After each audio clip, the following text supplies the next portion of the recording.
I spent a fair amount of time today working on the camper. I ended up going to a metal fabrication shop. I was hoping to get a piece of diamond plate aluminum cut to cover the front tongue area of the trailer, but it ends up they don't cut diagonals or have a bending brake. So I was able to get a piece of scrap aluminum diamond plate. I'm not sure the thickness, but it's heavy, and I bought it by the pound, so it was pretty inexpensive compared to having it cut. Now I just have to figure out how to get it cut, do it myself. But the most exciting thing is yesterday I went to a shop that makes hoses, and I had hoses made for the gas line for the propane furnace. I bought a Propex heater for the camper and installed it with a cold air return that draws air off the floor at the front of the camper and then underneath the bed. The bed is sitting on an inch and a half platform, and the air passes underneath the bed, drawing off the cold air to reduce um, the possibility of condensation or any other issues um, under the bed. Because I mean, you can imagine the bed is actually like a giant piece of insulation sitting on the cold floor. So if it's freezing outside, eventually the floor under the bed would be frozen. So this will should eliminate any issues with that. Um, so, anyways, I got the hoses made. I got all set up, and the guy assured me that T, the brass T fitting that I had would fit. Ends up it doesn't. The Propex heater is a 7 millimeter um, female gas pipe end, and so I tried it with a 1/4 inch, and of course it doesn't work. It only catches by about a thread and a half. But one of the guys that is at the RV park here, he's a tool and die maker, and he says, Ken, just go get yourself a 1/4 by 18 um, pipe thread tap and re-tap the 7 millimeter.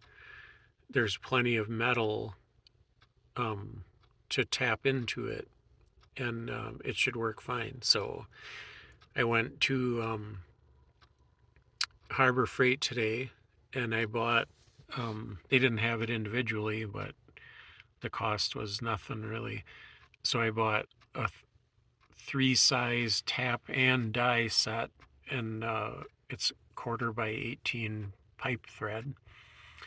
So today I pulled the heater out, turned it upside down, and tapped it the 7 millimeter to a 1/4 by 18, and I did it upside down so the all of the shavings from the tapping would drop out, and then I took a Q-tip with some oil on it and cleaned out the threading and everything, and it just turned out perfect.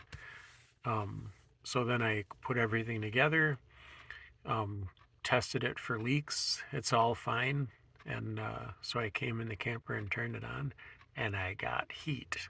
And I am very excited. So now I have propane heat running off the battery and the 11-pound propane tank. I'm moving the propane tank to the front on the tongue, which is why I bought the plate to set that and a few other things on there. And the way that I got it set up, I can either use the 11-pound bottle mounted to the trailer or the hose that connects to that bottle. I can disconnect it and connect it to any other size bottle with the same fitting. So like if I got a 20 or a 30-pound bottle, it would work just fine. And the bottle could be sitting on the ground. So um, I'm very excited about this. Tonight I will have propane heat. I just did a test on it again, and it's working just fine. And I uh, I have a little bit of incense here, so I lit one, making the smoke, and did a little smoke test. And sure enough, the smoke is drawing in nicely into the cold air return. So the whole system that I made seems to be functioning well. Um, of course, the cold air return only works when the kitchen doors on the back of the trailer are shut, because that's where the furnace is. And the cold air return doesn't have direct ducting hooked to the furnace. It just draws from the kitchen area, but um, I can maybe take some pictures, but I guess you understand. When the doors are shut, it creates a vacuum which draws underneath the bed then, and it pulls air from the cabin and then heats it and blows it back into the cabin. So that's that. And it's 7:30, and um, it's cold out. I don't know what the temperature is, like 40 something, 43, I think. It's 68 in here, but um, I have it set to 64. So tonight, when I'm sleeping, um, when it gets down to 64, the furnace will turn on, and thing hardly uses any gas. So that's my next thing, is to measure how much gas it'll use. But I don't think it's going to be much. So should get me an 11-pound bottle. It should get me 8 to 10 days without a problem. Um, because it's only going to turn on later in the evening until probably 7, 8, 9 o'clock in the morning. So not too bad. So that's what I did today.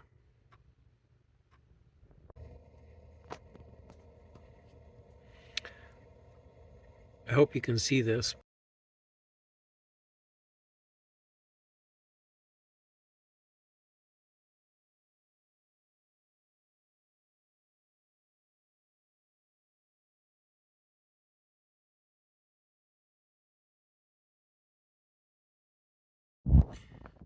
Oh yeah. So one of my next projects is going to be, um, right now I have some wires passing through the heat vent area, um, temporarily, for my radio stuff.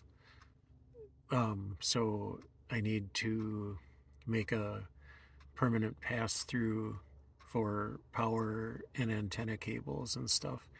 And then I can seal off the hot air um, thing, and create a better seal around that, so that the furnace, when it's drawing air, it'll draw air just from underneath the bed, in that area. So that's kind of what's next. Um, and then I'm going to pull the propane bottle mount that's on the driver's side of the trailer. I'm going to pull that and put it on the front, and get that diamond plate mounted on the tongue. And